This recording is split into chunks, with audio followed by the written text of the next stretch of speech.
D'abord, je ne qualifierais pas ça d'anomalie. C'est un débat intéressant, parce que moi, je ne suis pas du tout arc-bouté sur un mode de scrutin. Je considère qu'il n'est pas illégitime de se poser la question sur quelle est la meilleure façon. Mais je considère que ce n'est pas une anomalie, parce que la principale caractéristique du mode de scrutin Paris-Lyon-Marseille, c'est parce que ce sont de très grandes villes, de mettre en place un échelon intermédiaire de proximité que sont les arrondissements. Et je suis, comme je crois beaucoup de Parisiens, très attaché aux arrondissements. Deuxième chose qui me gêne dans la façon dont le débat s'engage, c'est que ça intervient extrêmement tardivement par rapport à la date prévisionnelle des prochaines municipales, moins d'un an avant. On a du mal à imaginer comment on peut organiser un débat sain.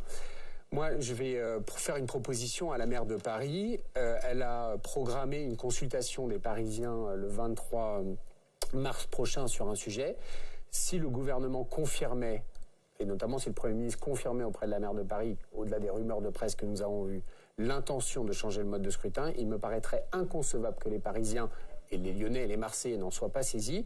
Et donc je proposerai à la maire de Paris qu'à l'occasion du 23 mars, il soit aussi interrogé sur la question du mode de scrutin qu'il souhaite. Ce sera pour nous l'occasion de défendre notre vision de la proximité, notamment du rôle des arrondissements que je souhaite, moi, renforcer, et en même temps d'être à l'écoute des Parisiens sur ce qu'ils souhaitent eux.